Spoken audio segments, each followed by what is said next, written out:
On the 19th of November 2023, Sheriff Agba and Osagen from Benin contacted one Samuel Monday to perform a sacrifice called Oshele.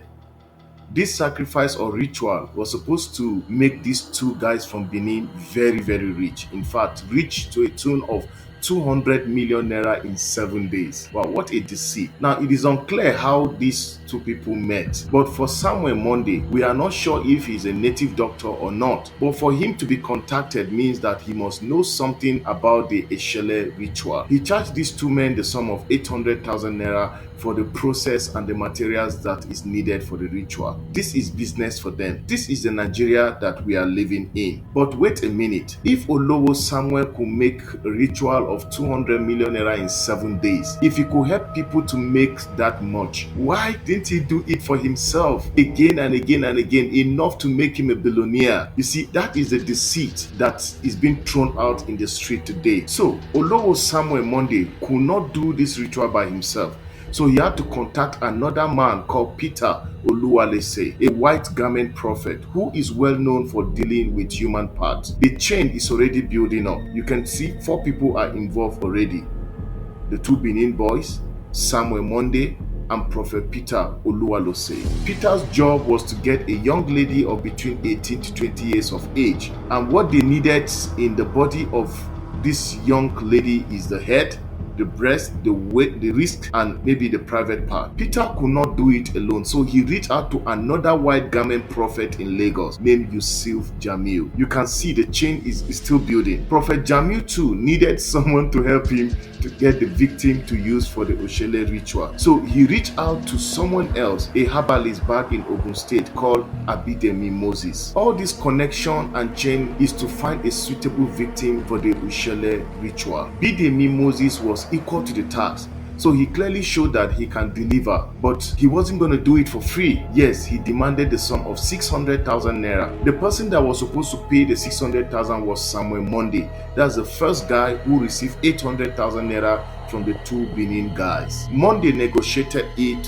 from 600,000 to 300,000. All this took place around November and December of 2023. But there is an issue here. Moses, who settled to be paid 300,000, was not even the main boss. He was not even the person who will do the ritual. Yes, he was just an apprentice to a supposed strong native doctor called Adebayo Aziz. He is a man to do the dirty job. So Abidemi went to his boss Aziz and told him about the deal.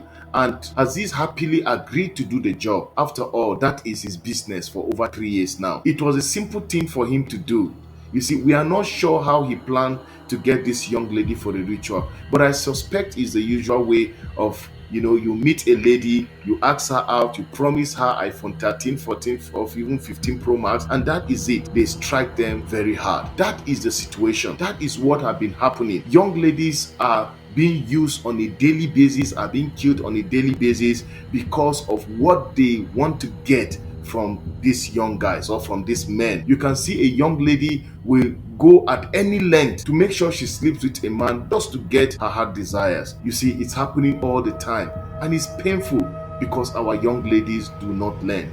So Adebayo Aziz already has a lead, his newfound lover. Her name is Suleiman Kadijat. You see, Adija had been working in a Living Faith church as a security guard. And so she met this young man called Aziz. For some time he had been trying to woo her, but she was reluctant about, going out with him. But on the 9th of January 2023, she decided to give him a chance. Unknown to her, she was going to wine and dine with the real ritual boss. He looked so innocent. He looked so handsome and friendly, but behind the smile was a devilish intention to strike her. On that day of 19th of January, she closed from her work as usual, went home to rest, and then the call from Aziz came in. She dressed and informed her sister she wasn't going to stay out for too long, and that she was going to see someone at a town somewhere along Ota in Ogun State, not too far from where they stay. But that was going to be the last time anyone would set eyes on her alive. Finally, the chain had been completed.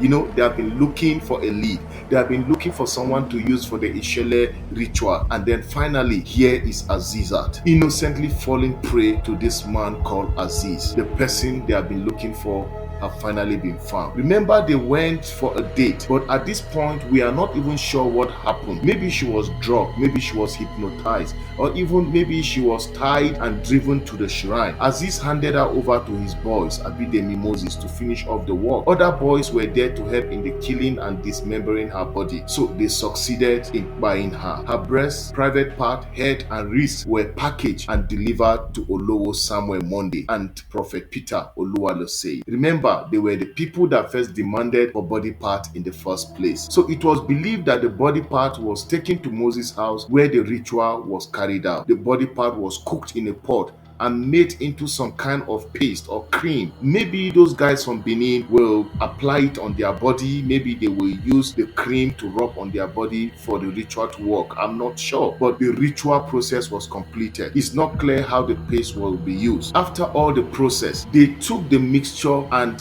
they delivered it to the first two guys from Benin who paid 800,000 for it. So they collected it and traveled back to Benin and ready to get 200 million naira in 7 days.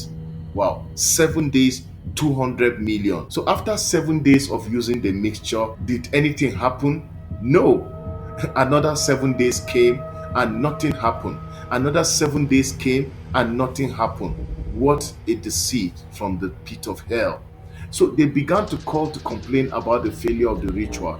But of course, nothing can be done about it. At this point, the police had already started investigating the disappearance of the young lady Aziza. And thankfully, they got a lead and started arresting through their special anti-kidnapping unit. Thankfully, the 7 men involved in this ritual killing have been arrested. Although the 2 boys or 3 boys who helped in dismembering her body are still at large. The police were not able to apprehend those ones. So on getting to the shrine of Adebayo Aziz, the police found 10 handbags of young ladies who had probably been killed and used for different ritual purposes. Azizat bag was also found and confirmed by her relatives. No one knows for sure who the other victims are. In the shrine was also a cement bag with human bones, axe, and some other fetish things in the shrine. One big question to ask is, will this evil ever end? In a country of over 200 million people, economy is bad. Nothing seems to be working. But is it justifiable to kill or to maim or to dismember a human being just because of money? Is it ideal? Is it something to be embraced? I say a big no to that. We must have respect and honor for human life, because every one of us is important. So no one is permitted to take another man's life. And so we hope that these men will face the full wrath of the law. And the lesson we should take out from this today is that crime does not pay. And I noticed if the police want to dig deeper into this, they can use the phone numbers of these other people, because I still believe there's a market for this body part. I believe that people are out there still doing this business. So these ones that are arrested, let the police use their contact, let the police use their bank details, let the police track to know more about how these businesses are done, so that more people will be arrested to curb this particular challenge. I just hope that also our young people, our young ladies, will see and learn from this particular story. I know that the economy is hard. I know people are suffering. I know things are not working the way they should, but people should take care of themselves. Young people, not all that glitter is gold. That someone comes promising and flashing money, flashing phones, flashing big cars to you does not mean that person is genuine. I just do hope that we will take care of ourselves. And I pray that we will never fall victim of this evil man. Please, if you like this video, why not give a like and give it a share, so that other people, other Nigerians, young people will be able to see this video and learn from it. I hope this video has been able to enlighten you. Thank you so much. Please just give it a like and a share. Okay? See you some other time. God bless you. Bye-bye.